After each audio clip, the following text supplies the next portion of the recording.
Hey and welcome to Neverwinter with Aragon. So Cryptic Studios just had a live stream to talk about, say, the future of their games. We may have heard the rumors going around that, yes, Cryptic Studios will be moving to be under Deca Games, this being a switch of publisher, like they have done in the past from Perfect World Entertainment to Gearbox and now over to Deca Games. However, things will be a little bit different as Deca Games intend to take over the game as a whole. They intend to basically inject all of their developers and they'll essentially learn how to create content for it, fix bugs, and how to keep it going, and then eventually take it over, and Cryptic Studios will become more of a support for, say, Deca Games and yeah, the three games that Cryptic currently has, Champions, Star Trek, and Neverwinter. So yeah, we're all a bit concerned about Neverwinter. But again, we shall see how things go. And the timeline is set about a year. And they started in about November with the transition process, where yes, they're training up developers, new developers from Deca Games to be able to actually develop in, say, Neverwinter, to be able to understand that code and be able to learn how to create content for those. Now, their full intent is to continue with their usual process with the game's updates. So for Neverwinter, that's 3 modules a year, but we may very well get a bit of a slowdown this year to just 2 modules. We're having Module 28, which is already a little bit delayed. Again, that's all here already accessible to us on the preview server, and that'll be coming towards the end of April. Got a whole bunch of stuff which I'm covering in videos, and there'll be more things to come, including the new dungeon when that gets available to us to be shown publicly. But moving on to some more concerning notes that they did discuss in the stream, people have asked, is Deca considering sunsetting any of the games, basically shutting them down? And that's a no. All of the games are fully planned to continue with full support to keep them running and adding new content as it currently is right now. The reason the games are getting moved over to Deca is so that they can keep them running for as long as possible. And he has been saying they're pretty confident that the games will still be running for many, many years to come. On a side note, in terms of what did take a hit with regards to Cryptic, was that they were developing a game, 2 games in fact, one that would be released in say 2025 and another released in 2027. Those sadly had to get shut down. We don't know what those games were, but yeah, as part of cutting costs, they had to be cancelled, which does mean they were working on other projects, and so we don't have to worry, I guess, so much about the current games, I would hope. Ultimately, we can't do much more than hope and pray that Deca Games can do a good job with, say, Neverwinter and the transition. Who knows? We may very well end up with new and more talented developers, because one thing with Deca Games is that they are pretty global. They'll be able to get people from all over the world, versus Cryptic are very local orientated. They're pretty much stuck, I believe, in California and only really hire people that can actually come to their offices.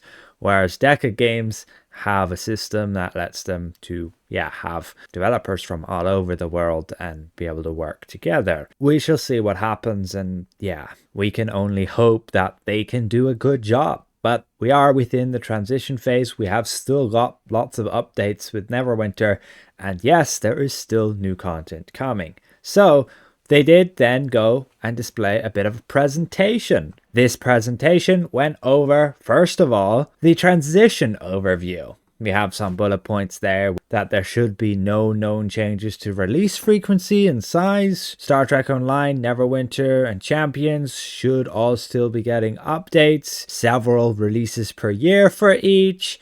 And the current release size should be a rough indicator of future release sizes. So, say Neverwinter, Module 28. Look at the big size of that, and that's what we should hope to be able to see moving forward. And otherwise, Deca is working to onboard those games and learn their tech and the products and everything that entails. But we move on more specifically to Neverwinter, and he talks about the development and a little bit of a roadmap for what things are coming up. So Brett Norton was there taking the lead, and yeah, we had Module 27 back in November. We're going to be having Module 28 this April, Adventures in Wildspace, and yes, Module 29 will be coming towards the end of August, could be later, and potentially the picture there is a bit of a teaser, not sure. And then we have the events. We had Masquerade of Liars, we had Winter Festival, we have Siege of Neverwinter just now, and we'll be getting April Fouls, we'll be getting the anniversary event, and we'll be getting Hellpit again. So not a lot here other than saying, yes, Module 29 will be getting released this year. A little bit more information on the current module that's going to be released very soon is that, yeah, it will be the conclusion of the Graxian storyline. There'll be new Wildspace landing sites. You'll have the Vakoth's Arena of Blood and the Imperial Citadel Dungeon. There will be some additional features like mount collar and refinement cost reductions, the new enchantment rank with the new refinement cost reductions, and a new battle pass repeatable tasks. Didn't go very much into this, but it should be a way that we can actually have tasks with the battle pass that can be done repeatedly for, say, extra rewards. We shall have to see what that will be. But then with Module 29, that will be coming again this year, 2024. Module summaries, new setting, new storyline, back on Toriel, so that's where Neverwinter is located, the city on the Sword Coast. Many of you who like guilds will be happy to note that there will be some additional features coming to guilds, some improvements there, would say costs and upgrades and things like that, but yeah, nothing concrete said. But it does mean that they have tackled it, and they are, working on Module 29. Again, that's not everything in the module, just plans they've confirmed so far. And then they went on to talk about champions. They also talked about Star Trek Online. And ultimately, one thing to note with regards to the enchantments, the new Celestial ones, which I did go and upgrade here and show you. And basically, you have to bind them to be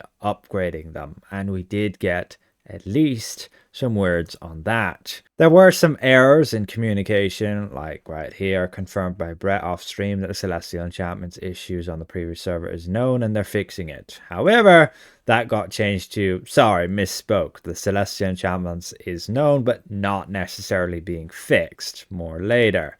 And then he goes and says, Celestial Enchantments, the new rank, are currently character bound.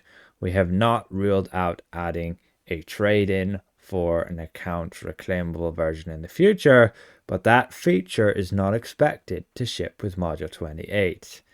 And that's it. That pretty much confirms they are intended to be character bound. And then they come out with they haven't ruled out adding an account reclaim. This, in my opinion, is a problem, a big problem, because they've gone and basically said they've not ruled it out. We need them to solidify what they're going to be doing. If they haven't ruled this out yet, then I seriously recommend do not upgrade more than one set of these Celestial Enchantments, and be very careful what character you upgrade them on. However, Brett Norton did say he will release very soon a live stream where he will talk and answer more questions from us concerned players of Neverwinter. We can most likely get the solid news from him then. We can only hope that at least they will release this account-wide reclaim soon, hopefully with Module 28, if not very shortly after, and with that big warning to not say upgrade them on all your characters right away. Make sure to just do one set if that's going to be the case. Otherwise, if they do go and say allow you to get Celestials unbound, then for most of us, pretty much all of us, it would be just better off to upgrade one unbound set right from the beginning and then be able to trade that between characters and put them on, so long as there is no reclaim. So yeah, it's pretty bad for those who have gone and bound them if they allowed them to be upgraded unbound. and it would be pretty bad for those that did not bind them to then have to bind them to upgrades. So it's quite a mess right now. The best would be, yeah, account-wide reclaim of Celestials, and then also be able to upgrade them unbinded as well. Otherwise, yeah, they didn't rule out that crossplay might become a thing. It depends if Deca sees it as something that's worth investing in for the game. They again will be taking over as developers in Neverwinter over this year, so we'll have to see how things go. We can only hope that things will be for the better. Thank you for watching. A massive thank you to all of these channel members for your added support, and we'll see you guys around. Goodbye for now.